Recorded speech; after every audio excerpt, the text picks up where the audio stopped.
दीपावली के ऊपर तो धन की पूजा होती है, वो तो है ही नहीं। दुनिया में एकमात्र धर्म हिंदू धर्म है, इसमें जातियां हैं, बाकी दुनिया में किसी भी धर्म में जाति नहीं। एक धर्म, उसमें खूब सारी जातियां, उन जातियों की खूब सारी उपजातियां, उपजातियों में खूब सारी उप उपजातियां, इसलिए सबकी एक अपनी अपनी कल्चर डेवलप हो गई, इसलिए कट्टरता नहीं आई। बाकी जो दुनिया के देश थे उनमें जो भी धर्म थे, कि वो बोले ईसाई था, वो बोले इस्लाम था, उनके अंदर ये सिस्टम नहीं था जातियों वाला। एक भगवान, एक किताब, एक पैगंबर, एक जैसे नियम। जब एक ही होगा तो उसके प्रति कट्टरता आएगी। इसमें जो लिखा हुआ है वही सही है, इसने जो कहा है वही सही है। अपने ऐसा कुछ हो ही नहीं सकता था। अपने यहां पे ये नहीं था कि इस एक किताब को ही पढ़ा जाना चाहिए। जी में आए तो पढ़ ले, नहीं तो मत पढ़। जी में आए तो ये पढ़, वरना दूसरे ऑप्शन है वो और पढ़। इसलिए दुनिया में वो देश जहां पर इस प्रकार की कट्टरता वाली चीजें थी, एक पे ज्यादा बल दिया गया, एकेश्वर पे ज्यादा बल दिया गया, एक ही है जो कुछ है, वहां पे बहुत जल्दी संस्कृतियां चेंज हुई। ईरान था, ईरान में पारसी धर्म था। कौन सा था? पारसी।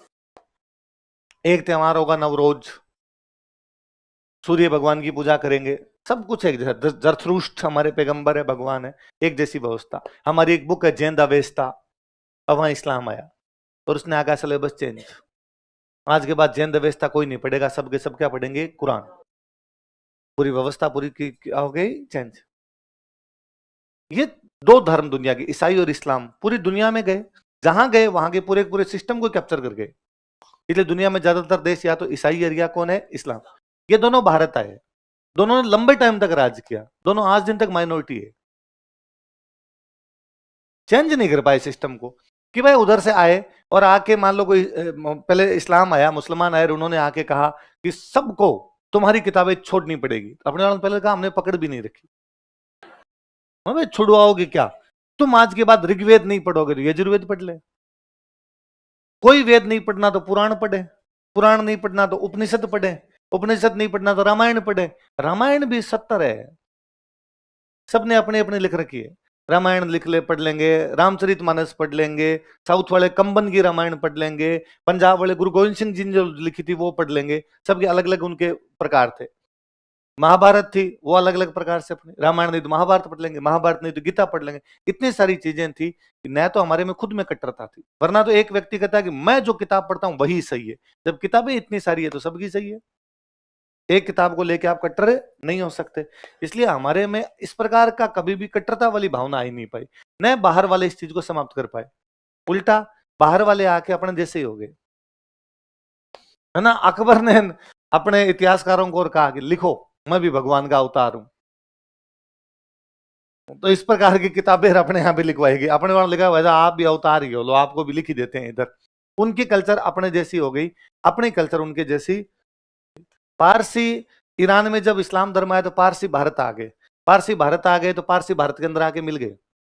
अब पारसी भारत के अंदर रहते हैं, लेकिन आप कभी ये नहीं कह सकते कि भाई अलग से इनकी कोई कल्चर डेवलप है या अलग से अपने कल्चर लेके बैठे हैं। कोई भारतीय संस्कृति में घुल मिल गए। हमारी संस्कृति एक साथ यूं आगे बढ़ी ना, अलग अलग लोगों को लेके आगे बढ़ी। पहले से हमारी खूब सारी जातियां थी और उन जातियों में किसी किताब को लेके, किसी धार्मिक मान्यता को लेके आपस में कोई भी लड़ाई नहीं थी। तो बाहर वाली व्यवस्था भी आ गई तो वो मिल मिला गई। उल्टा पूरी दुनिया में इस्लाम और ईसाइयों में जातियां नहीं है, भारत में है। भारत के अंदर मुसलमान भी है तो बाद में उसकी जाति है कि भाई कौन सी जाति है। सिया सुन्नी छोड़िए, ये तो पूरी दुनिया का है। अपने जो जातियां हैं, जो हिंदू धर्म में जातियां, वो सारी सारी मुसलमानों में है। क्योंकि यहाँ तो ज्यादातर कन्वर्टेड लोग थे, इधर से उधर गए थे। आपका धर्म बदल सकता है, जाति नहीं।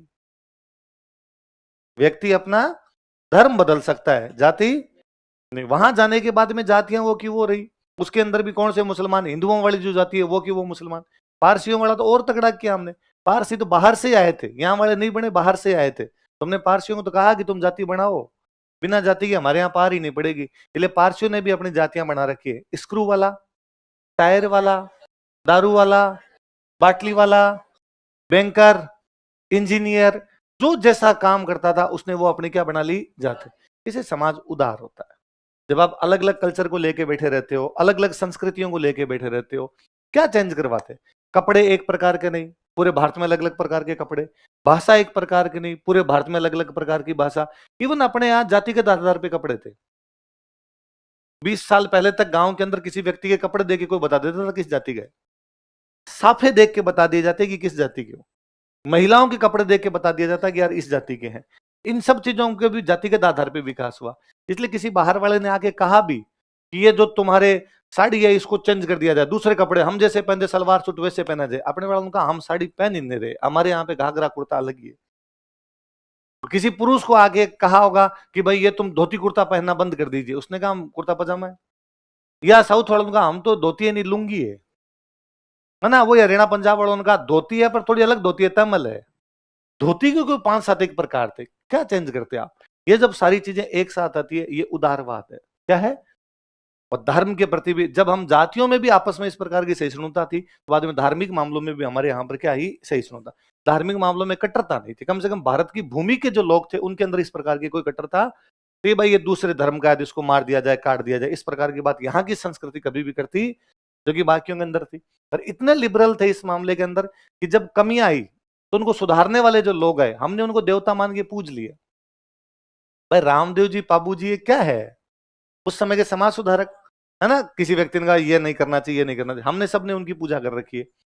आप वर्ल्ड हिस्ट्री पढ़िए, वर्ल्ड हिस्ट्री में पढ़िए जिन जिनने शुरुआत में ईसाई धर्म में सुधार करने की कोशिश की जिंदा जला दिए गए। यदि किसी ने यह भी कह दिया ना कि बाइबिल की ये लाइन गलत लिखी है उसके साइड में आता हूं, बाइबिल सही है, बाइबिल में कुछ भी गलत है नहीं, जिंदा जला दिए गए। अपने वालों ने खूब सारे लोगों ने खूब सारी आलोचना की तो भी हमने उनको नहीं कहा कि नहीं। तो ये जातिगत विशेषता कि अलग अलग जातियां थी, अलग अलग कल्चर थी, पहले से इतनी सारी कल्चर लेके बैठे थे कि अपने आप में एक टॉलरेंस आ गई थी।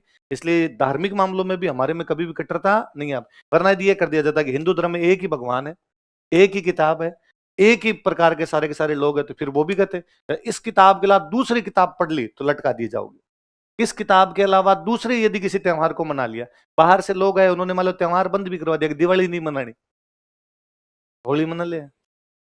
आप और नोटिस कीजिए त्योहार भी हमारे जातिगत है कि कहीं ना कहीं उनपे भी जातियों वाला प्रभावन दिखता है। मेरे एक रूममेट थे वो हमेशा हंसते थे यार दीपावली के ऊपर तो धन की पूजा होती है, वो तो है ही नहीं, वो तो व्यापारियों के पास है, तो दीपावली तो कौन मनाए जोर शोर से, व्यापारी मनाए, अपने तो पांति पटाखे हैं, बाकी लक्ष्मी पूजा अपने तो क्या करेंगे, है ही नहीं धन, लक्ष्मी पूजा करे कहां से। तो कहने कुल मिला के मतलब था कि यार इसकी पूजा उस समाज के लोग ज्यादा करते हैं। कोई वर्ग था जो युद्ध कर रहा था तो उनका तुम दशहरा मनाओ, चल दशहरा ठीक रहेगा।